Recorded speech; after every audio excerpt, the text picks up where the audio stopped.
Hey guys, today I'm filming my April favorites and product updates for 2018. I am so excited because I actually have a decent amount of beauty favorites and that hasn't happened to me in quite a while, so this is pretty exciting for me. And then I also have quite a few product updates, so we will start with the favorites. My first item is the Dr. Brandt Pores No More Primer. Now I just have a little deluxe sample size and unfortunately these do not come with very much product at all. And I tried this out like 3 days after it was featured in the Also 21 Days of Beauty, and then I fell in love with it. So it was a big bummer that I wasn't able to get that full size for half off, but hopefully Ulta will re-promote that deal in the future. And in the meantime, I was able to snag a couple more deluxe samples of this, so I'll have it for a while. So this is a pore filling primer, and I have tried a ton of pore filling primers. Benefit Professional, Makeup Forever Smoothing Primer, and the Smashbox Photo Finish Pore Minimizing Primer. The Smashbox has been my favorite up to this point, but it can sometimes ball up. It doesn't work with all moisturizers or other primers. This is incredible. It has a super thin consistency, and the first time I tried it, I thought there is no way this is going to fill pores. It is too thin and smooth. Well, it does. It completely blurs the look of pores. Because it is so thin and smooth, it works well with other moisturizers and primers. I think this could work for people that have dry, normal, or oily skin. I am very impressed with this. This is now my #1 pore minimizing primer. Highly recommend you guys pick this up if you can. Next I have a blush favorite, and I haven't had a new blush favorite in quite some time.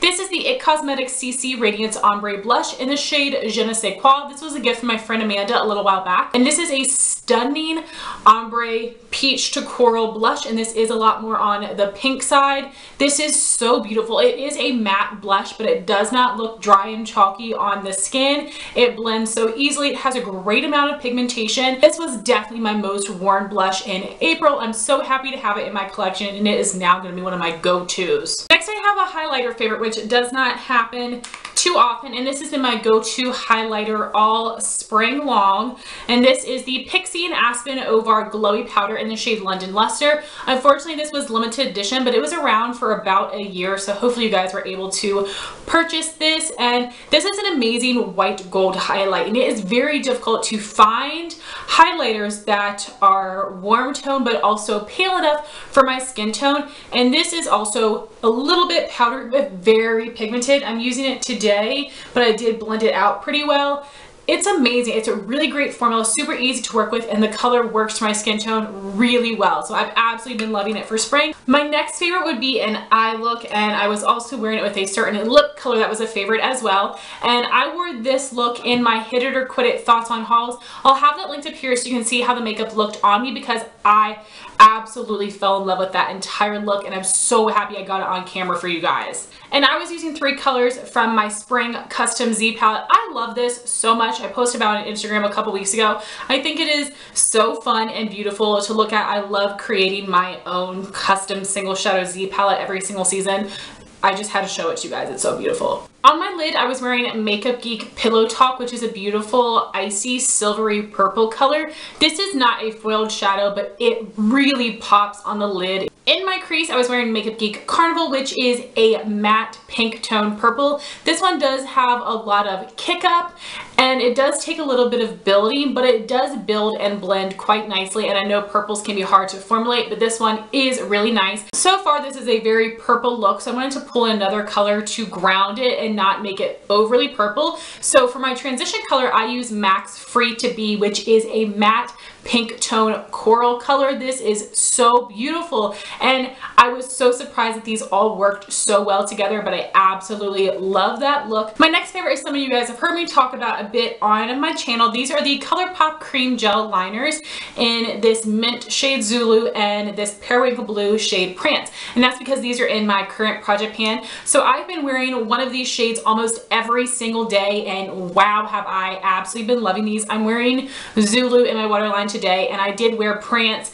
in the look that I just featured, and it went with those shadows so well. I love these liners because they are very, very opaque, and for a pastel shade, that is very impressive, and they actually last in my waterline for a very long time. Now these are a little bit more stiff and dry, so they wouldn't be good for the upper lash line, but in the waterline they're amazing. So I've really been enjoying using them, but I'm sad to completely use them up because Zulu has been discontinued. ColourPop get rid of a ton of their shades. Now Prance is still available for right now. I don't know if this is just remaining stock or if they're going to keep stocking this shade, but I definitely want to repurchase this one once I use it up because I love it so much, and I really hope I can find a good alternative for Zulu. So please let me know in the comments if you guys know of anything, and I will just again pray to the Lord Jesus that they will bring back this shade. But I highly recommend these liners for the waterline and lower lash line. So next I have one lip favorite, and this is the Jouer liquid lip cream in the shade Dulce de Leche, which is a light pinky nude, and I thought this might be too pale for me, but it actually isn't. And I did wear it with that eyeshadow look, and I absolutely loved it. So I am going to do an entire in-depth review on these liquid lipsticks coming up very soon. So I'll save most of my thoughts for them, but basically this is a completely dried down, transfer proof liquid lipstick.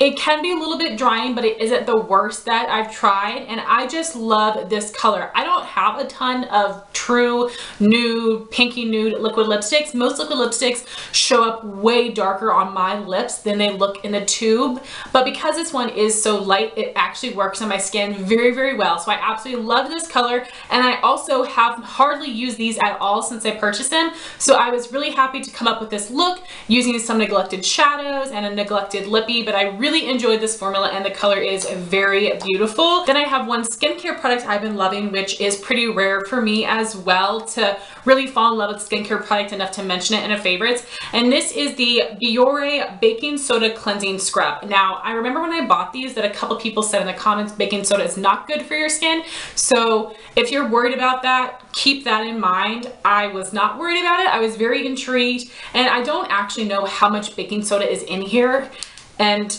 what other ingredients are in it, because I can tell you this is not harsh on my skin at all. So it is a powder exfoliator. You put some in your hands, you add a couple drops of water, and then you mix it together. It becomes a paste, and I just scrub it all over my face. And honestly, there aren't even any actual extra exfoliating bits in here, but when I massage it in, rinse my face feels so incredibly smooth. And I usually will go in with my regular cleanser beforehand because both of these products are gentle enough I can use them both.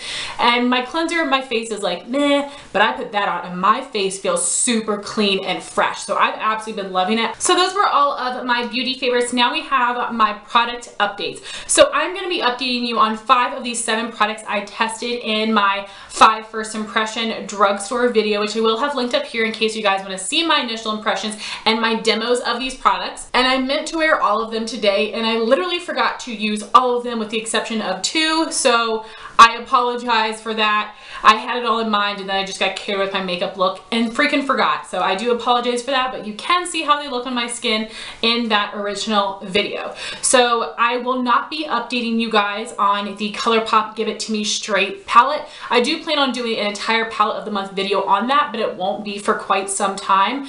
But basically, I would say if you like the ColourPop formula and you like the color of those shadows, then you would really enjoy that palette. I found the formula to be consistent with all of the other ColourPop palettes that I've tried. So those are my initial thoughts on it, and basically it depends on those things whether you might believe it is worth purchasing or not. And then I also have not retested the ColourPop Ultra Glossy Lip in the shade Ipsy VIP.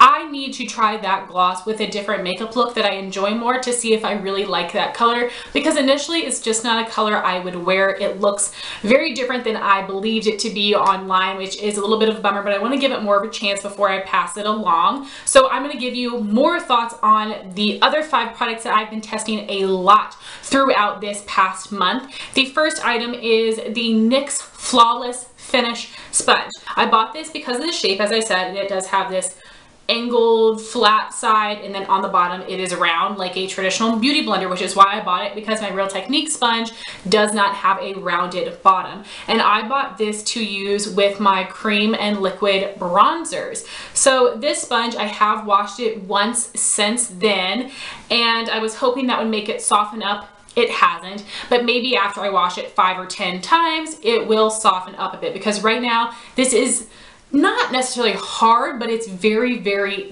dense. And this is also a lot bigger than I was wanting. And I think in my initial application with that liquid bronzer, which I'll get to, I wasn't being as precise as I needed to be. So when I use this now, I'm continuing to pinch it and hit right in the hollow of my cheeks and up on my hairline. I do think that this sponge is good for this purpose. However, I don't necessarily think that I will repurchase it.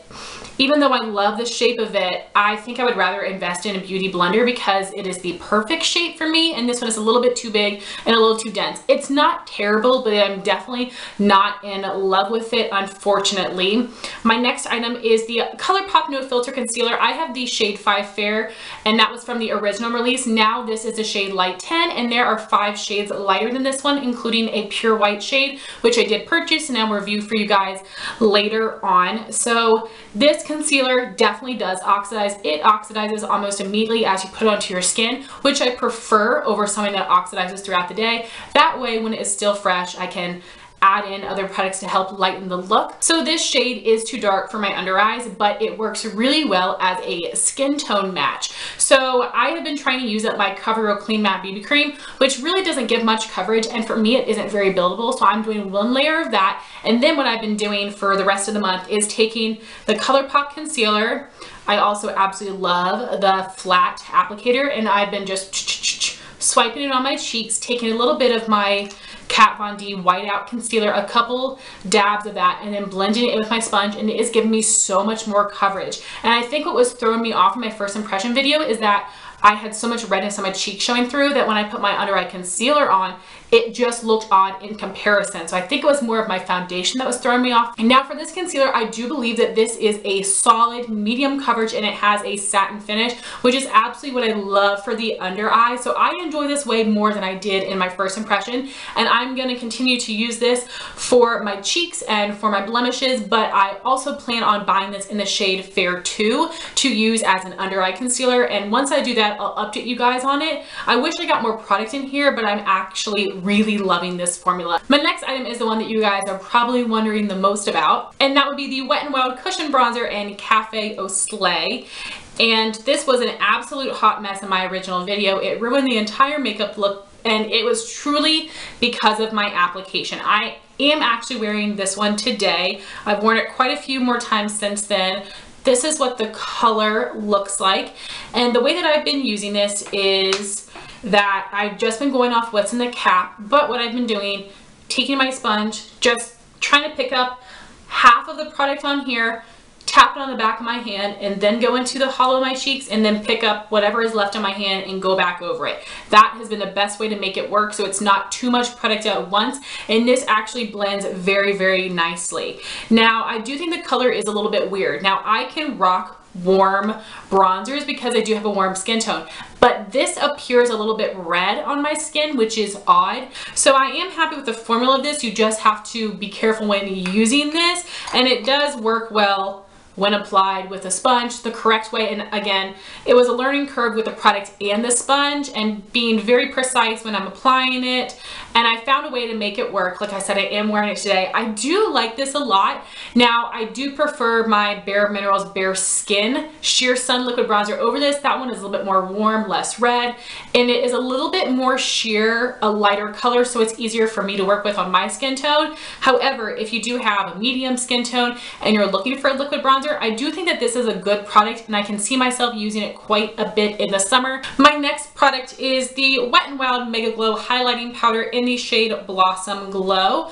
I purchased this because a lot of people love it. Liv loves her makeup, really enjoys this formula. Tara Babies has hit pan on this. She said it was a dupe for a Dior highlight. So in my original video, I didn't enjoy this formula. I didn't like the color, and I thought it looked especially hideous in combination with the cushion bronzer because I applied too much of this too high, this was too red, this was too pink. It looked like a freaking mess, but I've worn them together since then and it actually looks a lot better, thank goodness. So this is one of those gelée type of formulas, which I don't really like because I find it hard to pick up on a brush. And this one may have had a little bit of a top layer, but ever since my initial first impression, when I've been trying to pick this up on a brush, it picks up quite easily. I am able to get a good amount of glow on my cheeks. Now it does pick up a little bit of the glittery particles in here, but I am able to make this work. I like this, but I do not love it. It is probably gonna be my least used highlighter. I don't dislike it enough to return it, but it's a little bit too pink for me, but I knew that going into it. So it isn't a flaw with the product necessarily, it's just that the color isn't for me. And there are no other colors in the shade range that I think will work for my skin tone, which is a bit of a bummer. So this is an okay product, but it isn't my favorite highlighter either in formula or color. Then the last product is probably my most favorite one that I tried out. This is the Maybelline Total Temptation Brow Definer Pencil. I have the shade number 300 Blonde. There are either 3 or 4 shades in this range. And this is an angled brow pencil that is a little bit thicker, just like the Benefit Goof Proof Brow Pencil. And I've actually worn these side by side, the Maybelline on one brow and the Benefit on the other, to truly get my opinion on these and see if this is a dupe.